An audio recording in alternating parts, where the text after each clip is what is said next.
Bienvenue à tous sur la page Ligue 2 Actu. Voilà, on va faire notre petite émission, on va parler ensemble de Ligue 2 pendant 10 minutes. Là c'est la fin de saison, c'est le sprint final, donc c'est encore plus intéressant. Et on va être plusieurs à faire ça. Avec moi il y a Nazim qui est éditeur sur la page. Salut. Salut, Alors comment tu vas? ça va et vous? Et vous? Oh, c'est gentil. Super. Et puis il y a quand même le dieu qu'on vénère, c'est Adrien, puisque c'est le créateur de la page. Bonjour. Ah, présent, toujours là. Voilà, toujours là, c'est vrai, depuis le début. Ça fait combien de temps déjà? Putain, ça va faire 3 ans au moins. Ça fait 2-3 ans, je crois, qu'on a créé le projet, ouais. Alors, avec nous, il y a un invité. Alors l'invité, qu'est-ce qu'il a fait? Il est allé sur Skype et puis il a tapé Ligue 2 Actu, il nous a envoyé un petit message, voilà. Et de cette manière, il est venu dans l'émission, donc c'est Diego, notre invité. Salut. Bonjour à tous. Bonjour. Donc toi, tu es pour Nîmes. Non. J'aurais tenté. Non, donc toi, tu es pour Nancy, voilà. Voilà. Ouais, c'est un peu pareil. Alors pas du tout. C'est pas le même combat, mais bon. Donc Il y a tu une es grande différence. en Ligue 1. Non, c'est ouais, je suis en Ligue 1 cette année là. Voilà, c'est toi qui On as monté, monte, hein, c'est grâce à toi. Et puis voilà, hein, écoute, fin de saison intéressante quand même, puisqu'il y a peut-être une première place à aller chercher. Oh bah oui, hein, surtout pour le match demain Metz-Dijon. Donc si tout se passe bien, enfin il faut une victoire de Metz comme ça. Nous on a le monopole lundi contre Valenciennes. Voilà, de toute façon, on va en parler juste après. Tout d'abord, on va revenir sur le multiplex.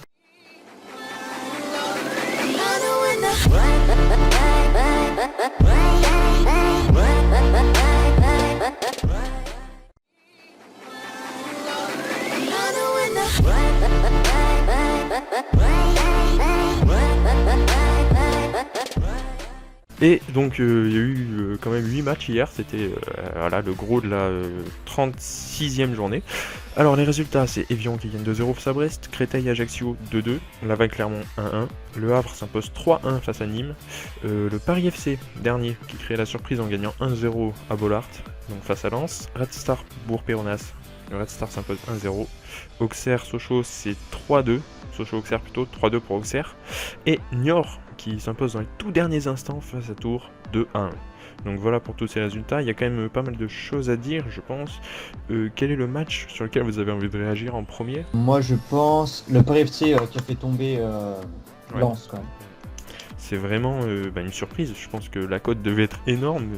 Et tout simplement, ouais, c'est un but de Mehdi à la 3e minute. Et puis après, les Lensois ne se sont pas vraiment réveillés, peut-être un peu à la fin, mais sinon, franchement, ils sont assez méconnaissables. Midi ancien Lillois. Salut, salut Mehdi. Alors, oui, Lens, vous pensez que c'est terminé là? Oh oui, je pense c'est fini, c'est Lens. Enfin Lens c'est fini. Moi je dis que la 3e place c'est soit pour Le Havre ou soit pour Metz maximum. Ça va être chaud quand même, 4 points en 2 journées à prendre, sans que... Ouais, faut que Metz, Ouais, Le Havre et en face, ça aille mal, ouais. il y a encore Clermont qui est derrière, qui est quasiment même goal average, ils ont plus 3, alors que Lens ils ont plus 4. D'ailleurs, on va parler vite fait de Clermont, donc Laval-Clermont, Ouais. 1-1. Match nul. Je pense que c'est comme Lens, ça sonne vraiment la fin de la course à la montée pour eux là. Je vois mal comment ils pourraient y aller quoi. Lens-Clermont, les deux, je vois mal comment ce serait possible. Bah ouais, moi je pense que ouais, c'est Le Havre qui va monter, je pense. C'est même sûr. Parce que Metz, ils ont encore un gros calendrier, enfin en fin de saison, tout comme Dijon, donc je pense que Ouais, après c'est ça. Metz ils ont aussi un match en moins. Donc je pense que si là ils font la différence sur ce match là, après ça va être compliqué pour Le Havre. Ah ouais, je suis d'accord. Ok les gars. Ouais. Écoutez, on va quand même s'intéresser maintenant au maintien. Puisque bon, c'est là, franchement, c'est super intéressant à suivre là parce qu'il y a au moins 5 équipes et 2. Parce que bon, le Paris FC c'est mort, mais c'est pas officiellement mort, mais c'est mort. Et il y aura 2 équipes donc qui vont descendre et 3 qui auront le maintien de justesse. Je pense que ça c'est obligé, ça va se jouer à la 38e. Et en gros, il y aura qui? Il y a Niort, il y a Sochaux, Evian. Quand même, il y a des noms du football. Hein, Créteil.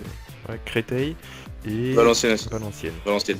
Merci. Moi je pense que Valenciennes va tomber, je pense. Ouais, c'est sûr. Valenciennes et Niort, je pense. Ils vont couler en fin de saison. Ah bah d'ailleurs Niort, donc on va parler de Tour Niort. Niort, c'est vraiment la performance du maintien quand même, parce que ils étaient menés 1-0 au but de Santa Maria à la 13e et en l'espace de 10 minutes, ils ont su renverser la situation avec donc Dabas et Koné qui marquent à la 91e. Bon, tout, hein, de toute façon, leur saison est terminée, mais Niort, franchement, peut-être que ça peut être le début de quelque chose, là, un petit peu à la Toulouse. Ouais, je pense qu'ils vont se maintenir, Niort. Ils sont bien partis. Enfin, ça se ressent quand même la fin de saison, il y a un peu de fatigue partout, donc même des grosses équipes, elles peuvent perdre face à des petites équipes, quoi. Après Niort, il leur reste quoi? Il leur reste qui? Il leur reste Créteil à jouer, il me semble. Créteil et Valenciennes. Ça reste des matchs contre des équipes qui jouent le maintien aussi. Donc on va terminer sur ce multi. Chacun, vous allez me dire ce qui vous a le plus marqué sur cette journée, et puis on passera à la suite. Quelle journée? Celle d'hier. Ah, la journée d'hier, ben le Havre. C'est Qui a le gagné... c'est ça qui t'a le plus marqué, qui a ouais. gagné, qui a gagné 3-1. C'est vrai que c'est une victoire importante. Adrien? Moi franchement ce qui m'a le plus choqué c'est la performance du Paris FC qui l'emporte 1-0 déjà face à une équipe lensoise qui était à domicile. Stade plein, craqué, une ambiance de ouf, qui jouait en plus un match pour la montée. Et là va s'imposer 1-0 alors qu'ils sont derniers.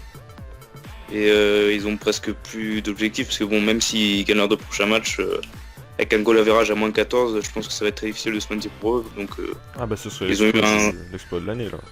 ils ont eu un gros mental je pense, et leur performance ça m'a un peu... Genre je trouvais que c'était une très bonne performance. D'ailleurs, un bravo aux supporters lensois, je pense, qui ont toujours encouragé leur équipe, et je pense que c'était pas forcément facile. Notre invité, Ouais. Diego de Alors. la Vega des Nancy. Diego tout court, ouais. Donc moi je pense que la plus grosse performance quand même c'est Paris FC face à Lens. Donc comme Adrien quoi. Ouais voilà, comme Adrien. Ok, alors bah allez, tout de suite c'est les infos. On va parler aujourd'hui des buteurs. Le premier meilleur buteur c'est Famara Diédou de Clermont Foot avec 21 buts. Le deuxième c'est Junior Dahl de l'AS Nancy D'aller. avec 13 buts. Et le troisième c'est Lys Mousset du Havre, 13 buts. Le classement des passeurs avec Yeni Mbagoto Il a réussi. avec 11 passes décisives. FC Metz et Frédéric Samaritano Ça m'a étonné. de Dijon avec 10 passes décisives et Gaëtan Courté de la Auxerre avec 9 passes. Putain, on a ramené un mec qui sait pas parler, c'est dommage. C'est con, hein. Alors, en plus de ça, Nazim a parlé direct, donc juste bien sûr, ce sont les infos. Donc voilà, c'était le classement des buteurs et des passeurs. Il y a une autre info donc qui est arrivée cette semaine, c'est le trophée UNFP avec les joueurs nominés pour le mois d'avril. Adrien, on t'écoute pour nous dévoiler les noms.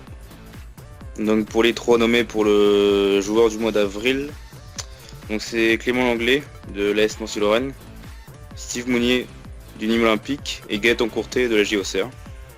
Voilà, donc on va demander à notre invité simplement, sachant qu'il est pour Nancy, qui selon toi va remporter ce trophée? Moi je pense que ce sera Clément Langlais. Parce qu'il a fait une saison On est surpris extraordinaire. là, on est surpris. Hein. Ouais. Il a fait une saison extraordinaire avec Nancy, défenseur irréprochable. On n'a rien à redire pour lui, il mérite le trophée. Ok, bah, de toute façon c'est la vie d'un supporter nancéen. Merci à toi. Donc, les De infos, rien. c'est terminé. Donc on va maintenant parler de la journée 36 qui reste à jouer. Hein. C'est Dijon face à Metz, ouais. Donc ce sera pas ce... Donc c'est normalement, hein, à l'heure où on se parle, samedi soir, le match aurait dû déjà être joué puisque c'est samedi à 14h, l'horaire habituel. Mais là cette fois c'est dimanche 14h. Je sais pas pourquoi, mais bon, c'est comme ça. Juste pour la vidéo, on a fait un petit truc, hein, c'est qu'on est allé sur FIFA et puis on a laissé les ordi s'affronter sur les matchs, donc voilà ce que ça donne, vous pouvez voir les résultats. Ça vous fait un petit peu de vidéo, c'est toujours sympa. Du coup, on va parler un petit peu du gros match, hein, Dijon-Metz, c'est un petit parfum de Ligue 1, comme dirait, je sais pas, les mecs qui sortent des vieilles expressions. Et qu'est-ce que vous en pensez? Je sais pas s'il y a un petit prono, une petite analyse sur ce match de la part de pourquoi pas Nazim. Metz joue la 3ème place, donc je dirais 1-0 pour Metz. C'est vrai que bon, il y a plus d'enjeux pour Metz a priori quoi. Oui. T'en penses quoi, Adri? Et, le dernier qu'il y a eu, donc c'était pour le 2e tour de la Coupe de la Ligue. Dijon s'était imposé 2-0. Ouais, je partirais, je pense, sur un 2-1 pour Dijon. Et toi, Alors. Diego? Ouais, alors moi je pense que le match Dijon-Metz on sera très compliqué. Il ira du jeu des deux côtés. Mais en tant que supporter de Nancy, voilà, je voudrais bien une petite victoire du FC Metz. Mais bon, je pense que ça va être un match nul. Et donc le dernier match de cette journée 36, c'est Valenciennes face à Nancy. On a un ancien pour en parler. On a personne du VAFC, c'est dommage, mais bon, c'est comme ça. Du coup, qu'est-ce que tu en penses, toi, Diego, de ce match? Comment tu le sens? Comment ça se Alors, passe, toi qui manges la pelouse? Alors moi je pense que ça va. Nancy va dominer tout le long du match face à une équipe valenciennoise. Ce qui sont peu actifs en ce moment, les Valenciennois, ils n'arrêtent pas de perdre ou soit des matchs nuls. Donc pour moi ça va être compliqué pour eux. Donc je dis une victoire nancéenne de 2 ou 3-0. D'accord. Rappelons quand même qu'une victoire de Valenciennes leur permettrait d'avoir 40 points et de passer 14e devant Laval, ouais, 14e. Donc bon, ce serait pas un maintien, mais presque. Non, du tout, Nancy, non, je les vois pas gagner. Je pense que Valenciennes, ils vont faire une sacrée performance et puis et je pense qu'ils vont prendre le dessus sur Nancy et ils vont gagner un 1-0 ou un 2-1. Et... Ouais, ils vont chercher leur maintien avec leurs couilles, quoi. Ouais, c'est ça, je vois Valenciennes l'emporter. Voilà, on va s'arrêter là. Merci de nous avoir suivis.